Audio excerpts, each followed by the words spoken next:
Good, yes, good for ya. You got to give it up, oh, brother. You got it going on. Hooper, Hooper, gonna tear us out. Hello and welcome back. Today we are playing at Kitsap Fairgrounds. We're going to play the red lap, if you can't tell by the sign. Fun course, Silverdale, Bremerton, Washington area. I think we're technically in Silverdale. One of the first courses that I actually started playing on when I moved over to this area. Played it a lot, but they only had one pad when I was playing it a lot. This red pad is fairly new, not a real long, difficult course. There are a lot of trees, but you can bring your small bag, a few putters, mid-ranges, maybe a fairway driver. You don't need much more than that. First hole is deceiving. It says 300 feet. We're actually just going to go around the corner with a forehand, fairly low. It plays, I don't know, 270. See if we can't get down there and start off with a good lap. I say we start off the day with a forehand trail.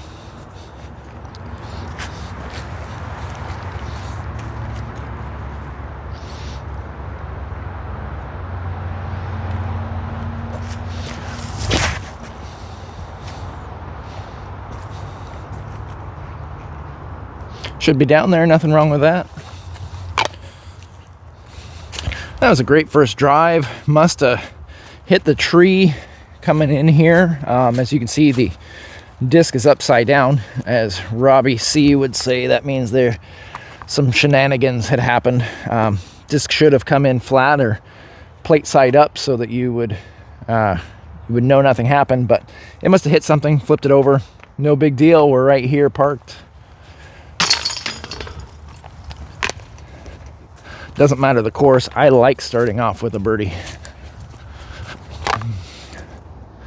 Now, I know I said in the opener, you don't need your big bag here. The only reason I brought my big bag is I'm going to play a second lap on the blues, so I want the variety of discs.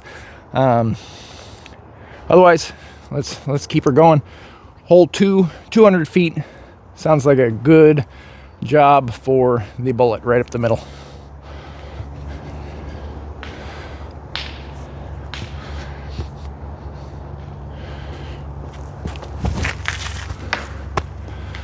Or first available. At least being here, it makes it easier to get around this tree. Try and get her close, save the par. That'll do it.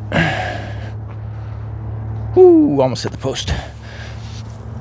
Oh shoot, I wish we would have hit that post. I slid down the hill a little ways, but you know, with the bullet, I guess it's in our range, so let's just sink it.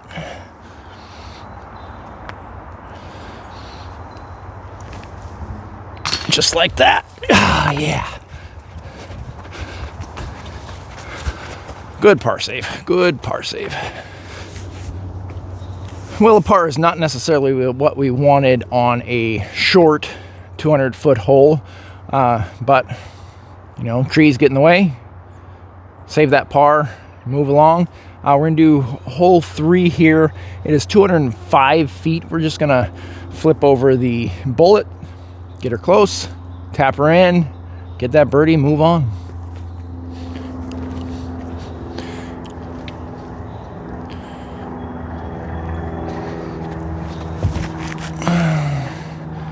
Oh,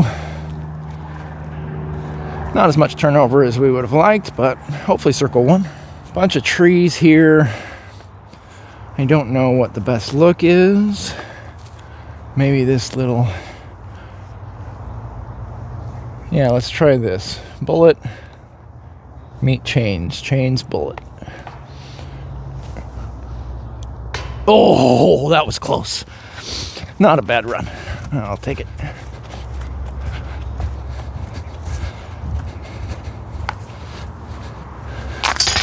Oh, another par, but that was a good putt.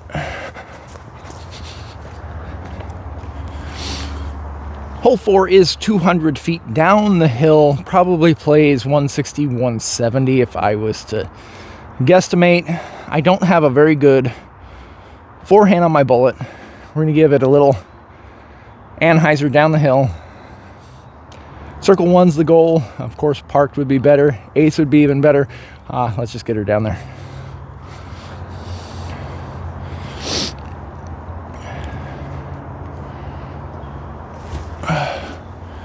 Hit a tree. Nope.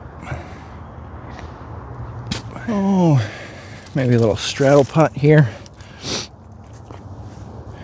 The area around the basket's pretty flat, so I brought the Koi with me just in case, but it's pretty flat, so let's go with the bullet. Oh.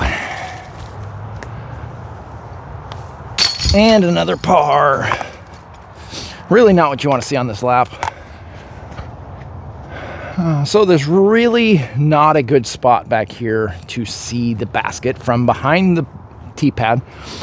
Hole 5 is 190. We're going to go out to the right just a little bit. We're just going to try and turn over the bullet. Most of the time I land pretty close, at least circle 1-ish. Give us a look, but lots of trees in there that can get in the way. Let's avoid those.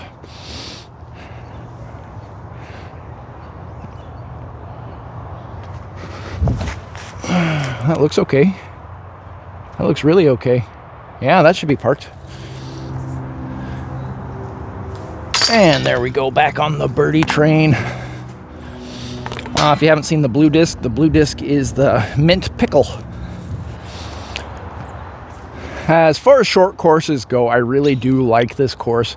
I could play it with a bullet, a crave, maybe an underworld, 3 discs, and have a real fun time playing this course. So really just grab a couple discs, get out here and play it. It's fun. Hole 6, 200 feet, a lot of trees. I'm going to try and throw it high to the gap on the right side there, and hopefully we crash in close.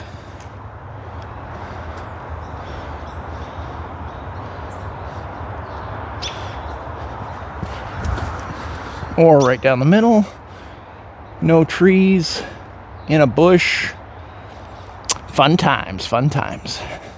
Couple of low branches. I think we just take the par and move on here.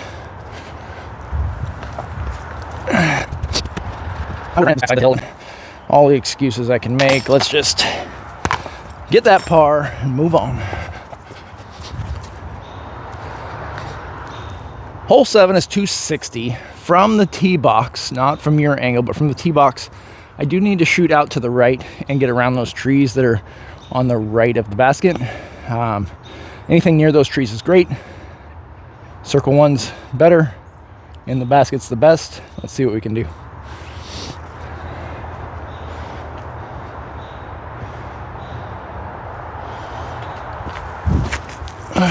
Oh, too far to the left. Roll out of that. So, always fun to get out here, especially a local course like this. Hopefully, you guys are experiencing some better and more, what would you call it, balanced audio. I got some new Rode microphones Christmas time, so you'll see some videos coming out mixed with some previously filmed videos that didn't have the new microphones with them. But if it's an upgrade, let me know. Leave a comment down there below. Fun little course. Pretty brisk today. I do see a few groups of people out. My wife elected not to come today because anything under 40 degrees is not for her. I think it was 38 when I left the house. Maybe we'll get her out on a couple other rounds coming up this year. She did play with me at, what was it, Riverside.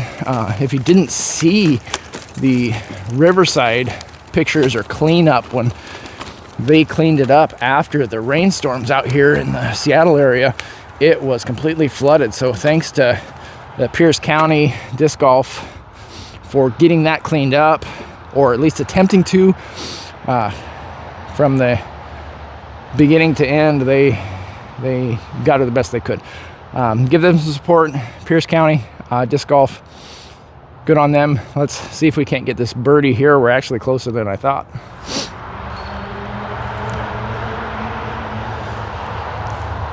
That'll work. Good bird, good bird.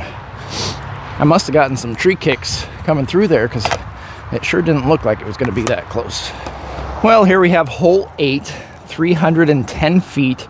Only hole on the course that I don't remember ever birdieing, but I'm getting closer and closer. They're mostly close to throw-ins that I've gotten to get close to a birdie. We're going to try and get up into the road. Otherwise, off to the right, there's a ditch, and off to the left, there's a hillside, both of which make it difficult to finish out the hole with a par. Goal is on the road. We'll turn over a little bit with an underworld, hoping that it comes back. Middle of the road up there, I don't know, 250 would be good.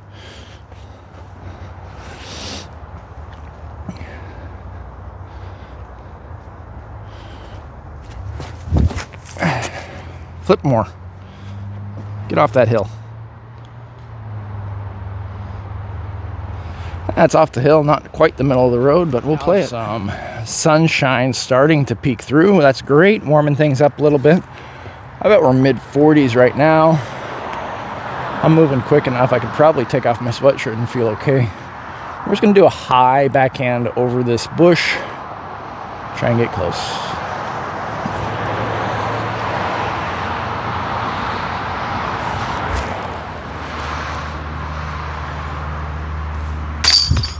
Boom, take that par every day. Hole 9 is 215. Looks like there's a straightaway shot. I've never liked that straightaway shot, so we're gonna hyzer around the right side through the gap up there. Bullet, get close, tap her in.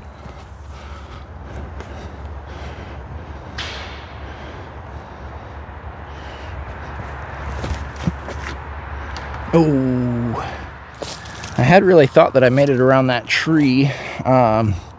Had that been the case, I think it would have floated right down to circle 1, but we caught it. It's like just outside circle 2, I'd say 80-foot shot or so.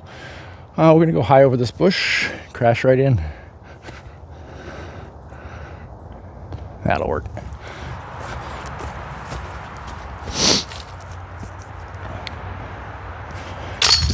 There we have it. Take a par on the front 9 to finish it up.